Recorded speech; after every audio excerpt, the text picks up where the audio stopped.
प्रमुख खबर के साथ। लोकसभा और राज्य विधानसभाओं में महिलाओं के लिए 33% आरक्षण की व्यवस्था करने वाला महिला आरक्षण अधिनियम 2023 गुरुवार से लागू हो चुका है और इसे लेकर अधिसूचना भी जारी कर दी गई। तो वहीं दूसरी तरफ देश की संसद में 3 दिन का विशेष सत्र, जिसका आज है दूसरा दिन, और लोकसभा में इस पर चर्चा जारी है। लेकिन इसी बीच बसपा प्रमुख मायावती ने कांग्रेस और समाजवादी पार्टी पर जमकर हमला बोला। दरअसल मायावती ने महिला आरक्षण को लेकर एक लंबा चौड़ा सोशल मीडिया प्लेटफॉर्म एक्स पर एक पोस्ट किया है और दोहरे चरित्र वाली पार्टियों से सावधान रहने की बात उन्होंने कही। इसके साथ ही मायावती ने अपनी इस पोस्ट में और क्या कुछ कहा है वो आपको बताएंगे, साथ ही करेंगे चर्चा अपने संवाददाता से। उससे पहले आपको दिखाते हैं कांग्रेस सपा पर बरसी मायावती। तो जी हां, कांग्रेस और समाजवादी पार्टी पर हमलावर होती हुई इस वक्त मायावती नजर आई हैं। बसपा प्रमुख है मायावती और महिला आरक्षण बिल पर कांग्रेस और समाजवादी पार्टी को घेरा है। सोशल मीडिया प्लेटफॉर्म एक्स पर उन्होंने ये पोस्ट किया और एक लंबा चौड़ा पोस्ट जिसमें 7 पॉइंटर्स को उसमें उन्होंने शामिल किया है। 7 पॉइंटर्स के जरिए पूरा पोस्ट है और इसके साथ ही इसमें वोटिंग से पहले कहीं ना कहीं समाजवादी पार्टी और कांग्रेस इस समय घिरती हुई नजर आ रही है। अपनी इस पोस्ट में मायावती ने कांग्रेस को गिरगिट बताया है और कहा है कि कांग्रेस जो है वो गिरगिट की तरह रंग बदलती है। इसके साथ ही महिला आरक्षण पर कांग्रेस की बातें जो है वो दिखावा है, ये बात उनकी तरफ से कही गई। साथ ही उन्होंने जहां एक तरफ कांग्रेस पर हमलावर हुई, वहीं दूसरी तरफ समाजवादी पार्टी पर भी जमकर निशाना उन्होंने साधा। उन्होंने कहा कि दोहरा चरित्र समाजवादी पार्टी दिखा रही है। इसके साथ ही जहां एक तरफ कांग्रेस और समाजवादी पार्टी पर बरसती हुई नजर आई, वहीं दूसरी तरफ मोदी सरकार का जो ये फैसला है, इस फैसले का स्वागत भी मायावती ने किया है अपनी इस पोस्ट के जरिए। आखिर इस पोस्ट में ये जो 7 पॉइंटर्स की ये जो पोस्ट है, इसमें और क्या कुछ कहा है मायावती ने, वो आपको बताते हैं। दरअसल उन्होंने इसमें सीधे तौर पर कांग्रेस और समाजवादी पार्टी पर हमलावर होती हुई नजर आई है। उन्होंने कहा कि गिरगिट की तरह रंग बदलने वाली पार्टी है कांग्रेस और केंद्र में रहकर जो आरक्षण कोटे को पूरा करने की पहल नहीं की गई थी जब ये लोग केंद्र में थे। कांग्रेस को लेकर सीधे तौर पर निशाना साधा। इसके साथ ही उन्होंने ये भी कहा कि जो मंडल कमीशन की रिपोर्ट आई थी, उस कमीशन की रिपोर्ट के अनुसार जो आरक्षण लागू होना था वो आरक्षण भी कांग्रेस ने लागू नहीं किया था और ऐसे में बीएसपी के अथक प्रयासों के बाद यह आरक्षण लागू हुआ। इसके साथ ही कांग्रेस के साथ ही साथ उन्होंने समाजवादी पार्टी पर भी वो हमलावर हुई। सपा को लेकर उन्होंने कहा कि पिछड़ा वर्ग आयोग की रिपोर्ट सामने आई और उस रिपोर्ट को समाजवादी पार्टी ने ठंडे बस्ते में डाल दिया, जिसके बाद में 1995 में पहली बार बीएसपी सत्ता में आई और इस रिपोर्ट को लागू किया गया। साथ ही साथ समाजवादी पार्टी को लेकर उन्होंने कहा कि राजनीतिक स्वार्थ में आरक्षण देने की बात समाजवादी पार्टी कर रही है। संकीर्ण जातिवादी और तिरस्कारी रवैया समाजवादी पार्टी अपनाती है, ये बात उन्होंने कही है। इसके साथ ही उन्होंने आम लोगों के लिए कहा कि दोहरे चरित्र वाली जो पार्टियां हैं उनसे सावधान रहने की बहुत जरूरत है। कांग्रेस सत्ता में होती तो वो भी यही कदम उठाती जो आज भारतीय जनता पार्टी ने उठाया है और वो भी 2011 की जो जनसंख्या है उसी के आधार पर परिसीमन करती, क्योंकि हम सभी जानते हैं कि जो पूरा मुद्दा है यह है परिसीमन का।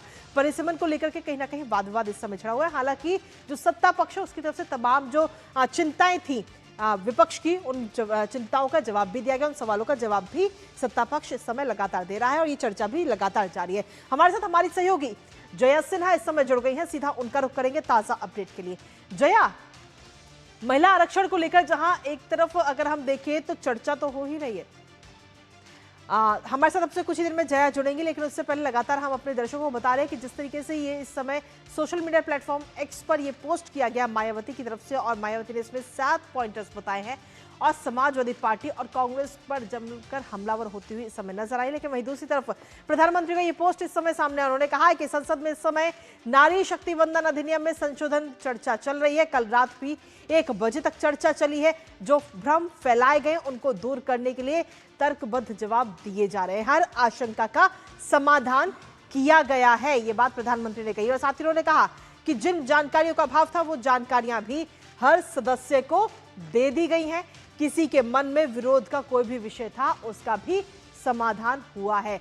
अभी हाल ही में प्रधानमंत्री नरेंद्र मोदी ने सोशल मीडिया प्लेटफॉर्म एक्स पर यह पोस्ट किया। उन्होंने कहा है कि महिला आरक्षण के इस विषय पर देश में 4 दशक तक बहुत राजनीति हुई है, लेकिन अब समय है देश की आधी आबादी को उसके अधिकार अवश्य मिले, क्योंकि बीते कल प्रधानमंत्री का भी संबोधन रहा था और कहा कि आजादी के इतने दशकों के बाद भी भारत की महिलाओं का निर्णय प्रक्रिया में इतना कम, और साथ ही आजादी के इतने दशकों बाद भी। और इसके साथ ही प्रधानमंत्री ने इस पोस्ट में काफी कुछ बातें कही, क्योंकि हम सभी जानते हैं कि 4 बजे वोटिंग होनी है लोकसभा में इस पूरे आरक्षण बिल को लेकर के, और ऐसे में सीधे तौर पर कई विपक्ष की तरफ से तमाम सवाल भी उठाए गए, क्योंकि बीते कल की अगर हम बात करें तो बीते कल करीब रात 1 बजे तक लोकसभा में चर्चा हुई है। इस दौरान पक्ष या विपक्ष दोनों ही तरफ से सांसदों की तरफ से अपनी अपनी बात रखी गई। जो चिंताएं थी, जो सवाल थे, जो कंफ्यूजन था, उन तमाम चिंताओं का, सवालों का, कंफ्यूजन को दूर करने का काम भी सत्ता पक्ष ने किया। प्रधानमंत्री नरेंद्र मोदी ने सोशल मीडिया प्लेटफॉर्म एक्स पर यह पोस्ट किया और पोस्ट करके सभी दलों से महिला आरक्षण के पक्ष में मतदान की अपील की है, क्योंकि 4 बजे ये मतदान होना है। उन्होंने सीधे तौर पर इसे देश की महिलाओं के अधिकार और सम्मान से जुड़ा हुआ एक अहम फैसला बताया। इस पोस्ट में उन्होंने लिखा कि संसद में इस समय नारी शक्ति वंदन अधिनियम में संशोधन पर चर्चा चल रही है। कल रात भी 1 बजे तक चर्चा चली है और जो भ्रम फैलाए गए उनको दूर करने के लिए तर्कबद्ध जवाब दिया गया। हर आशंका का समाधान किया गया। जिन जानकारियों का अभाव था वो जानकारियां भी हर सदस्य को दी गई हैं और किसी के भी मन में विरोध का जो कोई भी विषय था उसका भी समाधान हुआ है। इसके साथ ही प्रधानमंत्री ने अपनी इस पोस्ट में आगे लिखा कि महिला आरक्षण के इस विषय पर देश में 4 दशक तक बहुत राजनीति कर ली गई है, लेकिन अब समय है देश की आधी आबादी को उसके अधिकार अवश्य मिले। आजादी के इतने दशकों बाद भी भारत की महिलाओं का निर्णय प्रक्रिया में आखिर इतना कम प्रतिनिधित्व रहे, ये बिल्कुल ठीक नहीं है। और अब से कुछ ही देर में लोकसभा में मतदान होने वाला है। मैं सभी राजनीतिक दलों से आग्रह करता हूं, अपील करता हूं, कृपया करके सोच विचार करके पूरी संवेदनशीलता से निर्णय लें, महिला आरक्षण के पक्ष में मतदान करें। मैं देश की नारी शक्ति की तरफ से सभी सदस्यों से ये प्रार्थना करूंगा, कुछ भी ऐसा ना करें जिनसे नारी शक्ति की भावनाएं आहत हो। देश की करोड़ों महिलाओं की दृष्टि इस समय हम सभी पर है, हमारी नीयत पर है, हमारे निर्णय पर है। इसके बाद में प्रधानमंत्री ने लिखा कि कृपया करके नारी शक्ति वंदन अधिनियम में संशोधन का साथ दें। तो ये पूरा पोस्ट इस समय अब से कुछ देर पहले ही प्रधानमंत्री नरेंद्र मोदी की तरफ से किया गया है और ऐसे में सीधे तौर पर अगर हम देखें तो अब से कुछ ही देर में करीब 4 बजे करीब वोटिंग होनी है लोकसभा में और उसको लेकर के मतदान की अपील कहीं ना कहीं प्रधानमंत्री करते हुए नजर आए सभी सांसदों से कि जो आपके सवाल थे उन सभी सवालों का जवाब दिया जा चुका है। अब आप सोच विचार करके मतदान कीजिए। हमारे साथ हमारी सहयोगी जया इस वक्त जुड़ गए हैं, सीधा उनका रुख करेंगे।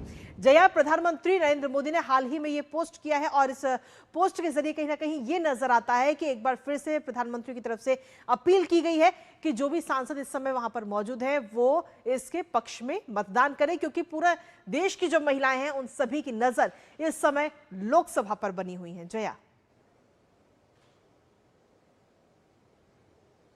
बिल्कुल, सभी की निगाहें इस वक्त लोकसभा पर बनी हुई हैं क्योंकि आज 4 बजे के आसपास वोटिंग हो रही है और यहां पर जो जादुई आंकड़ा है 2/3 बहुमत का सरकार को वो चाहिए। लेकिन जिस तरह से लगातार कल से मैराथन एक डिबेट यहां पर चल रही है और सिलसिलेवार पॉइंट टू पॉइंट हर बात पर विपक्ष आपत्ति उठा रहा है और सरकार उसका जवाब दे रही है। कल भी हमने देखा कि कैसे जो तमाम माननीय सांसद थे विपक्ष के विभिन्न दलों के, उन्होंने अपने चर्चा में जब वो बोलने खड़े हुए सबसे पहली पंक्ति उन्होंने यही कही कि हम नारी शक्ति वंदन अधिनियम के पक्ष में हैं। हम इस बिल का, इस कानून का समर्थन करते हैं क्योंकि आज के मौजूदा परिदृश्य में देश की आधी आबादी को नाराज करने का जोखिम वो नहीं उठा सकते। लेकिन फिर उन्होंने तकनीकी पेंच निकालने की कोशिश की कि कैसे इसको अभी परिसीमन बिल के हिसाब से इसको लागू किया जा रहा है। तो जो प्रधानमंत्री ने नीयत की बात कही, कल भी उन्होंने कहा कि क्रेडिट मुझे नहीं चाहिए, और जो प्रधानमंत्री ने जो नीयत की बात कही वही नीयत साफ तौर पर निकल कर आ रही है। और मायावती का जो पोस्ट है वो भी इसी की तरफ इशारा करता है कि जो कांग्रेस पिछड़े वर्ग की और मुसलमानों की बात कर रही है उसकी नीयत में साफ तौर पर खोट है, वो किस तरह से गिरगिट की तरह बन रही है। सपा जिस तरह से पिछड़े वर्ग को और मुसलमानों को आरक्षण देने की बात कर रही है, क्या उसने अपने सत्ता में रहते हुए ऐसा किया? बहुत सिलसिलेवार से मायावती ने उनकी पोल खोली और साफ तौर पर गृह मंत्री अमित शाह ने भी ये बात साफ कर दी थी कि आरक्षण पर हमारे देश में संविधान में कभी धर्म के आधार पर आरक्षण नहीं हो सकता और ना ही कभी होगा। लेकिन एक बार फिर कांग्रेस ने उसी मुद्दे को उठाया कि कैसे यहाँ पे जो हमारे वंचित तबका है उसके हितों को ध्यान में ना रखते हुए जो भाजपा है, जो एनडीए है, अपने इस बिल को जल्द से जल्द लागू करना चाहती है। साफ तौर पर मायावती ने पूरी तरह से उनकी पोल खोलते भी और किस तरह से वो अपनी रंग बदलती हैं ये पार्टी, उसको यहाँ पर साफ तौर पर उजागर किया है। चलिए, बहुत बहुत शुक्रिया तमाम जानकारी हमारे साथ साझा करने के लिए। आप लगातार इस पर अपनी नजर बनाए रखिएगा।